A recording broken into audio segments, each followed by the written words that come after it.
Alright, so in this short video, we're going to be going over how to check your cooling system and your antifreeze.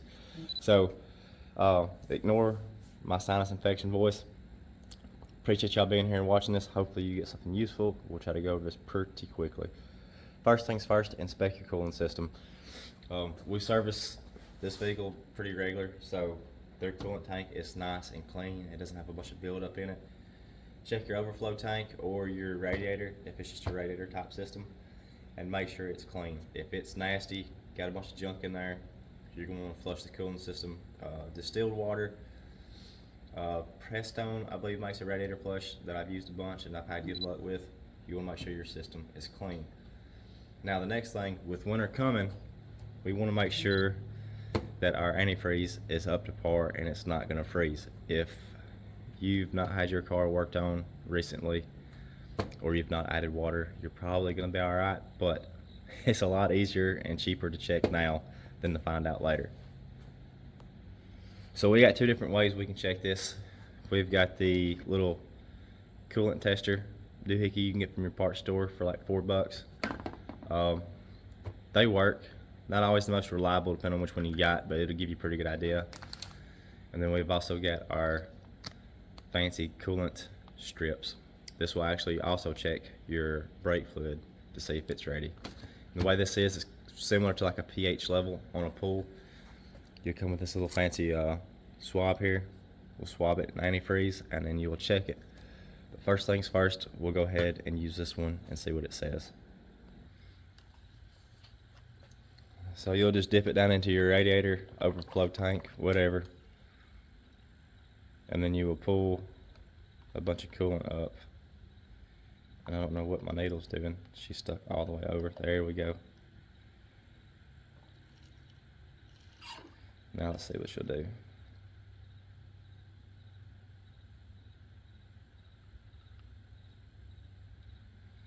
Yeah, so I don't really like these that much. That's why this one's been sitting on the shelf for however long. We're getting different readings. We're getting 10 to 0.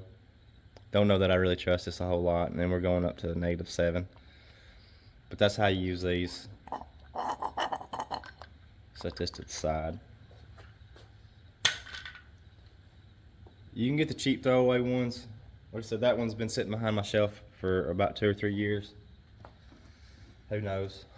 Then we've got our strips here. So let's get these opened up and take a look at them.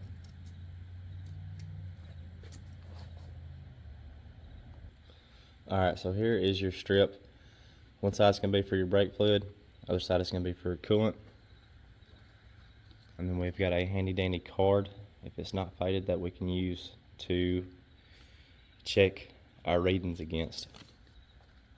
So the way this thing works, you're going to take your radiator, your antifreeze, or whatever you got,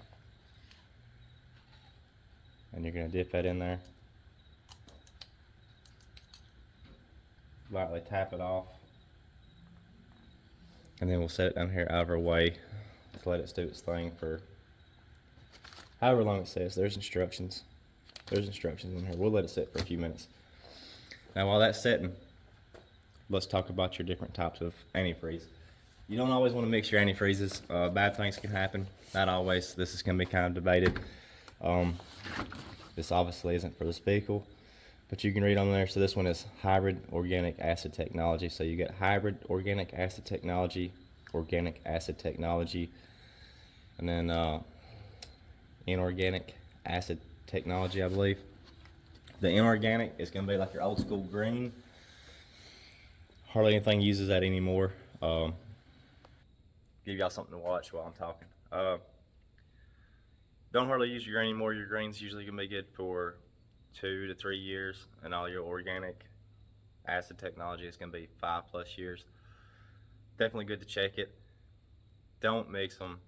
It can cause issues. May not always cause issues, but it could. And like this vehicle right here, it used to have the Dex Cool in it, and we went to an organic acid technology, just the regular one, the well-known name brands.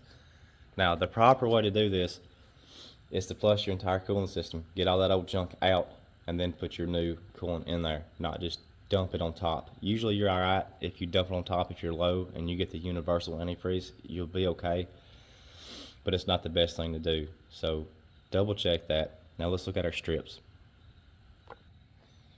Alright, let's see what we got here.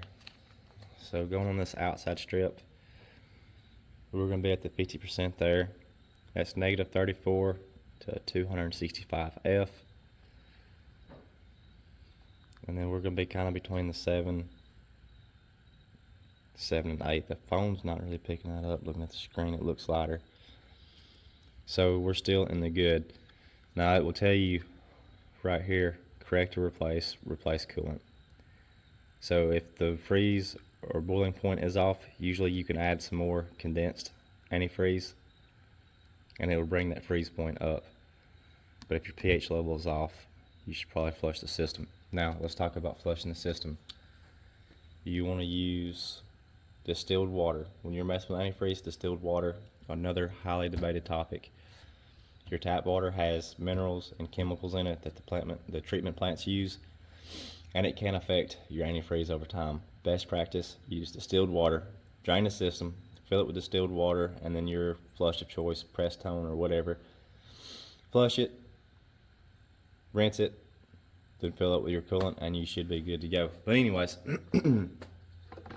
hopefully I got y'all pretty well covered. Another problem is your coolant breaks down over time. pH level goes bad. That starts eating at your seals, your gaskets, all that stuff can cause you some issues. But it also develops electrolysis, if I'm saying this right, and basically imagine a lot of static electricity in your cooling system, and it's just constantly zapping stuff. Every time it zaps, it takes a little bit off.